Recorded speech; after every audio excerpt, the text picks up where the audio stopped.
Rebonsoir, on ouvrira cette deuxième partie de Paris-Jaffa avec la crise des migrants qui a provoqué un véritable choc en Europe. Choc politique qui profite à l'extrême droite, choc culturel également. L'opinion publique allemande est encore traumatisée par les tentatives de viol au soir de la Saint-Sylvestre à Cologne. Maël Benoliel.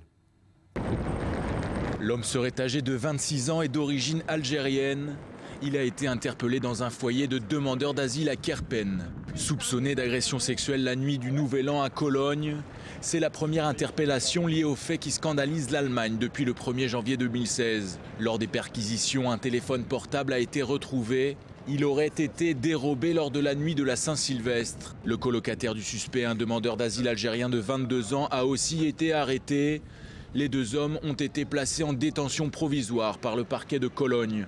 Au total, les violences commises la nuit du 31 décembre 2015 ont donné lieu à 766 plaintes, dont 497 pour des faits d'agression sexuelle. Une vague de violence attribuée à des jeunes hommes originaires du Maghreb et d'autres régions du monde arabe. Ces agressions ont relancé le débat sur la politique d'immigration portée par la chancelière Angela Merkel, alors que l'Allemagne a vu affluer plus d'1 million de demandeurs d'asile en 2015. Personne ne parle d'une fermeture totale de nos frontières. Il s'agit pour nous de ne pas laisser n'importe quel migrant être dans notre pays de façon incontrôlée. Nous voulons faire appliquer cela. Rappelez-vous, la constitution allemande et la loi sur la demande d'asile ne permettent pas d'accepter de demandeurs d'asile venant de pays voisins en paix. Cela doit être refoulé. Ce n'est pas une invention de l'Union chrétienne sociale en Bavière. C'est établi dans la loi allemande. Ces derniers pourraient perdre leur droit de rester outre-Rhin en cas de condamnation par la justice, même pour une peine avec sursis. Une mesure souhaitée par Berlin qui durcit le ton.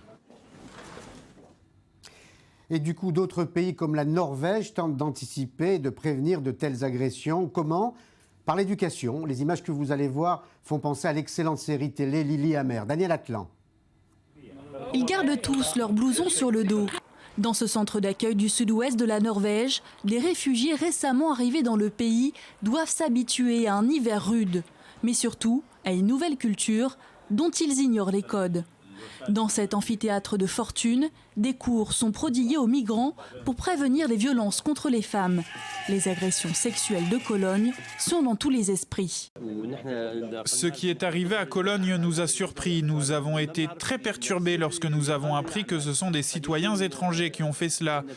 Cela ne sont pas des humains, nous pouvons les décrire comme des animaux, des personnes malades. Si ces migrants s'indignent tous des violences sexuelles, certains reconnaissent qu'une mise au point s'impose. Il s'agit d'acquérir des repères dans un pays dont les mœurs peuvent leur sembler libérales. Ça dépend d'où tu viens, de ton éducation, de ton expérience de vie. C'est ça qui est très important. Ton histoire est très importante pour ton avenir. Vidéo à l'appui, le cours est illustré d'exemples concrets, avances sexuelles ou simple amabilité. On examine des scénarios où les différences culturelles peuvent provoquer des incompréhensions. Nous avons le sentiment qu'une grande partie du travail de la direction d'un centre d'accueil est de construire un pont entre la résidence et la municipalité locale, la communauté locale. Nous voulons mieux nous connaître, nous voulons que les demandeurs d'asile connaissent les Norvégiens. Ils doivent savoir spécifiquement comment les femmes vivent dans notre culture. Et les Norvégiens ne sont pas les seuls à parier sur ces cours de respect. Un dispositif semblable devrait rapidement voir le jour en Belgique, au Danemark ou encore dans l'État de Bavière, en Allemagne. Et alors précisément l'Allemagne où la situation est la plus aiguë et ça relance nécessairement, Léa, le débat sur cet afflux de réfugiés. Exactement, les événements de Cologne ont ébranlé l'Allemagne. Véritable onde de choc. Ils sont utilisés par une partie de la droite pour critiquer la politique d'immigration d'Angela Merkel. Aujourd'hui, une cinquantaine de députés conservateurs ont envoyé une lettre à la chancelière allemande. Ils jugent le pays dépassé par l'afflux de réfugiés. Alors la gauche s'y met également. Le parti social-démocrate veut une diminution rapide du nombre de demandeurs d'asile. Il presse également pour un accord avec la Turquie dans les semaines à venir pour le maintien des réfugiés syriens dans le pays. En Autriche, on peut également ressentir les conséquences de cet afflux de migrants. La coalition au pouvoir souhaite une diminution drastique du nombre de réfugiés en 2016. Et pour cela, le gouvernement va tenir demain un sommet de l'asile. Oui, alors, inévitablement, la question de la fermeture possible de l'espace Schengen se pose. Oui, alors même si officiellement le gouvernement allemand, par exemple, est contre cette mesure, eh bien dans les faits, l'Allemagne multiplie les entorses à la libre circulation dans l'espace Schengen. Pour donner un exemple, depuis plus d'une semaine, les autorités allemandes bloquent tous les jours environ 200 réfugiés à la frontière autrichienne, des réfugiés qui veulent tenter leur chance en Europe du Nord, conséquence de la récente décision de la Suède et du Danemark de contrôler davantage les frontières. De fait, la situation s'étend en Autriche et en Slovénie. Il y a donc urgence aujourd'hui pour les pays européens à travailler ensemble et à envisager des solutions communes. Merci Léa. J'avais annoncé il y a quelques jours l'hospitalisation de Shimon Peres. Je vous annonce aujourd'hui la sortie d'hôpital de l'ancien président de l'État d'Israël, toujours vaillant. Je suis passé par une expérience de 5 jours fascinante. Je suis tellement heureux de pouvoir retourner au travail. J'ai été traité d'une manière... J'ai été gâté, si je puis dire. Je me sens non seulement neuf, mais aussi amélioré. Je peux à nouveau faire ce que je veux le plus, continuer à servir notre merveilleux pays que j'aime. Quand la Chine s'éveillera, la Chine s'est éveillée, le monde s'est émerveillé, mais la Chine aujourd'hui semble somnolée et le monde se dit inquiet. Johanna Citruc. C'est son plus bas niveau depuis 25 ans. En 2015, la croissance chinoise a ralenti à 6,9%. Un chiffre conforme aux attentes qui vient une fois de plus confirmer le ralentissement de la deuxième économie mondiale. Basé sur le calcul préliminaire, le produit intérieur brut en année pleine a atteint 67,67 milliards de yuan, c'est-à-dire une hausse de 6,9% sur l'ensemble de l'année.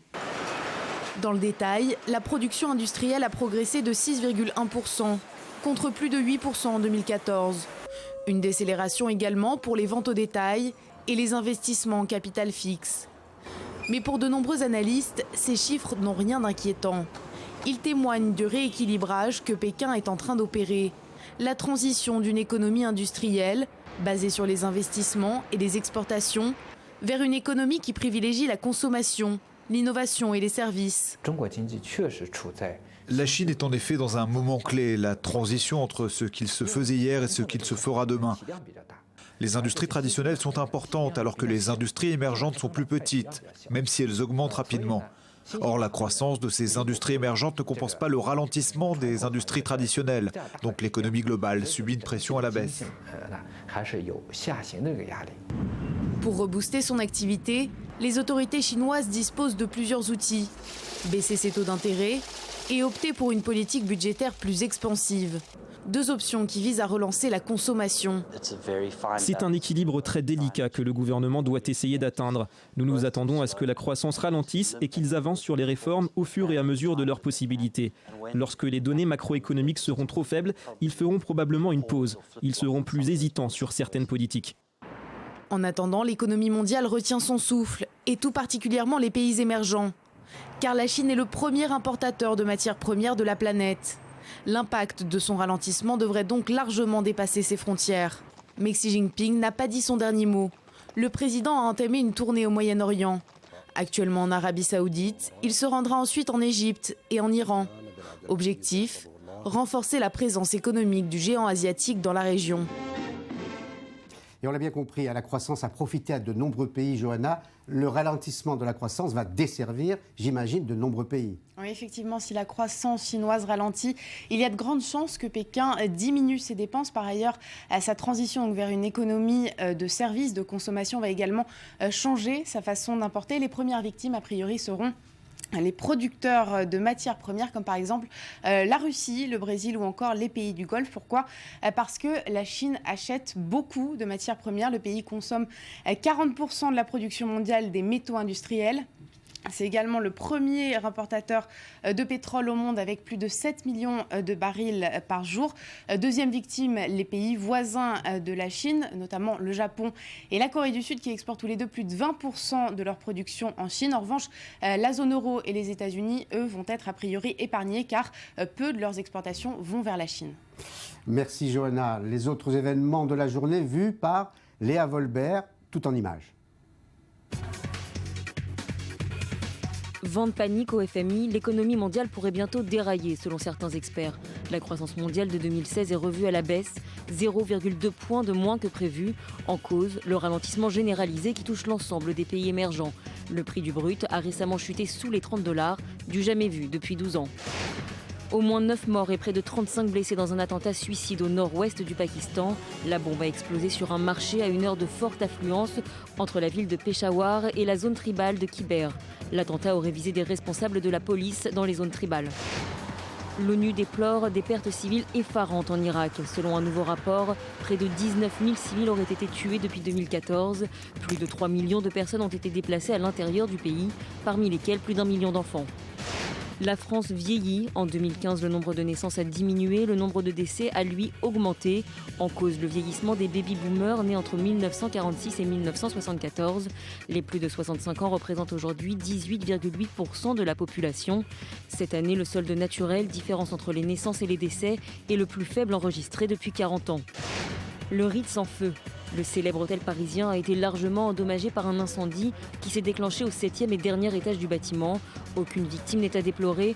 Le feu a été rapidement maîtrisé. Pas moins de 60 pompiers ont été mobilisés pour combattre les flammes. Glenn Frey, guitariste et membre fondateur du groupe Eagles, est décédé à 67 ans. Il a succombé à une pneumonie. Co-auteur du légendaire Hotel California, Glenn Frey était, selon son ami chanteur et batteur Don Henley, l'homme qui avait les idées, la lumière, l'étincelle du groupe. Et les nommés sont tous blancs. Hollywood rime cette année encore avec Holly White. Aucune actrice, aucun acteur noir n'a été retenu par l'Académie des Oscars. C'est Barack Obama qui doit sans doute apprécier. David Klezewski. Pas de noir, pas d'Oscar. Plusieurs stars américaines vont boycotter la cérémonie annuelle qui doit avoir lieu dans 1 mois et demi. Spike Lee et Jada Pinkett s'élèvent contre la liste des nominés au prestigieux titre qui ne fait figurer que des blancs. C'est sur les réseaux sociaux que l'actrice et le célèbre metteur en scène ont décidé de livrer bataille. La cible, l'Académie des arts et des sciences du cinéma, à qui il reproche le manque de diversité ethnique dans ses choix. Les Oscars si blancs, encore, en référence au cru précédent de couleurs très homogènes. La formule a été reprise plusieurs fois sur Twitter. Spike Lee poursuit.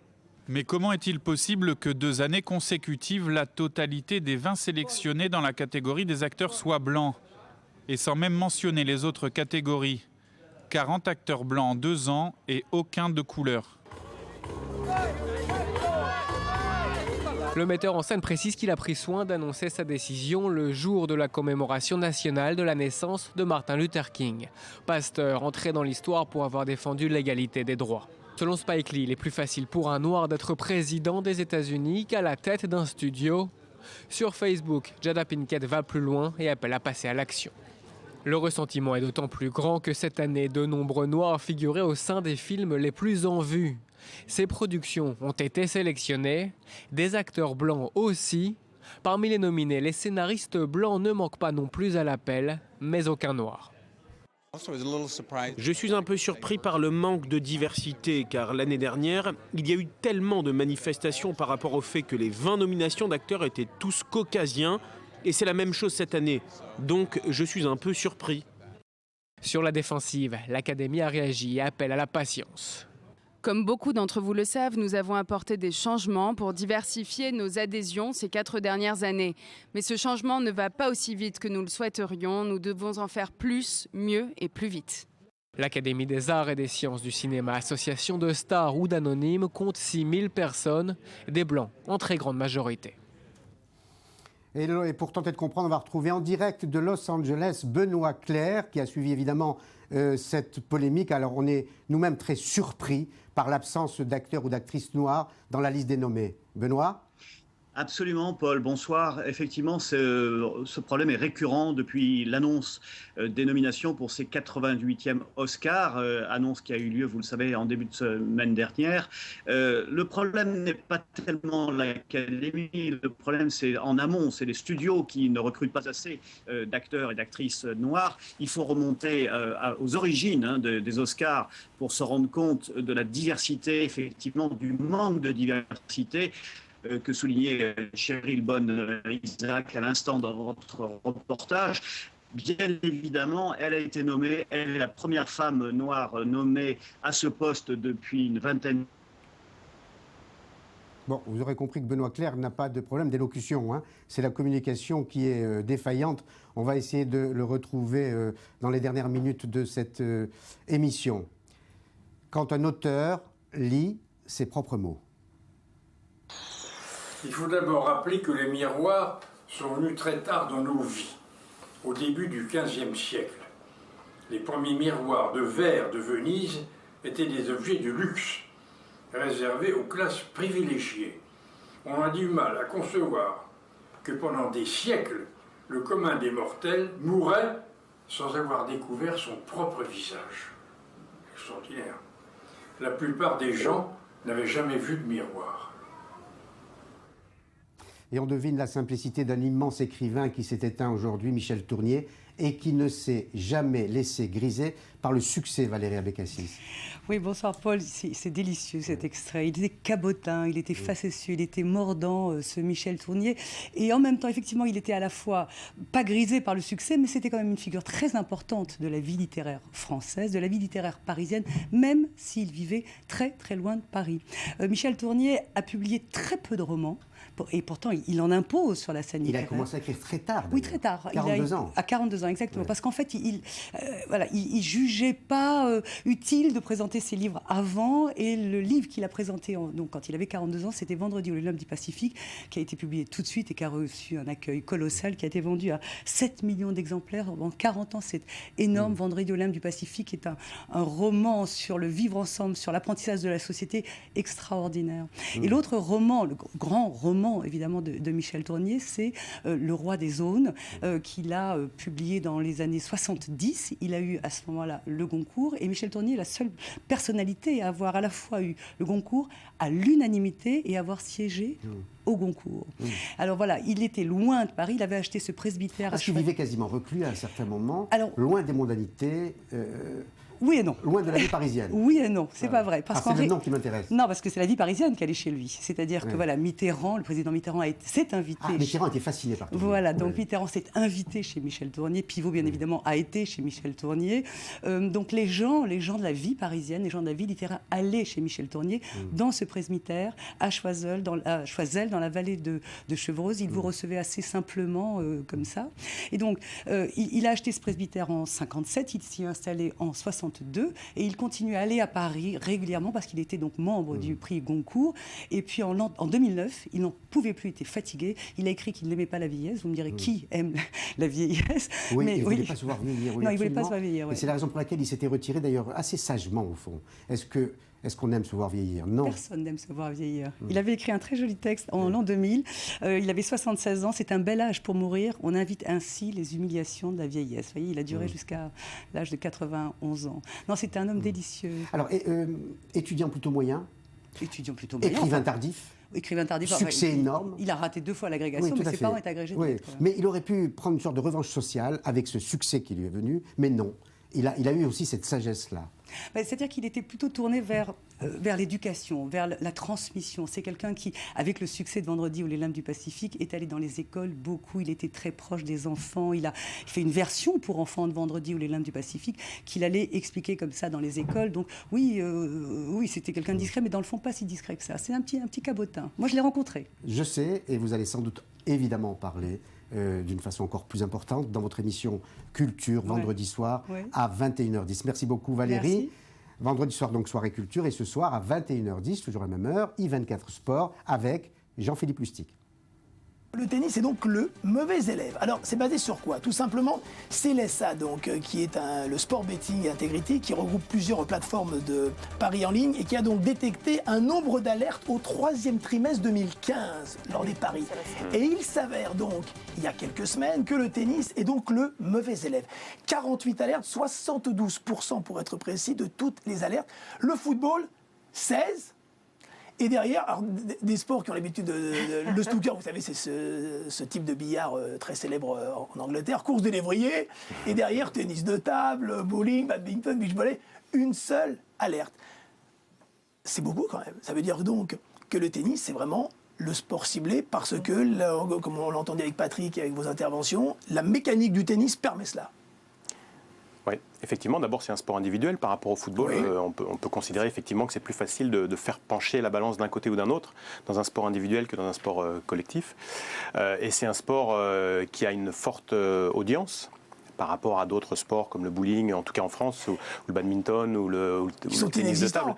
Voilà, non mais par exemple, qu'il soit des sports olympiques, badminton, beach volley, sont des sports olympiques, tennis de table aussi. Le snooker, les courses de lévrier, je pense en Angleterre, ont une audience plus importante. En France, c'est assez, voilà, peu de gens connaissent. Donc ça implique probablement des masses de paris moins importantes. Le tennis probablement permet d'avoir des masses et donc des gains importants.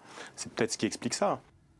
Voilà, vous aurez compris avec la diffusion de cet extrait que l'émission a été enregistrée, mais vous comprendrez en retrouvant Jean-Philippe Lustig à Paris que nous sommes toujours en direct avec Paris, avec l'ami Jean-Philippe. Bonsoir. On vous doit 1 minute de plus ce soir, parce que la semaine dernière, à cause de l'actualité, on vous a raté. Gentil. Donc voilà, vous êtes là avec nous pour nous présenter ce 2e numéro de i24 Sport. Bonsoir Jean-Philippe.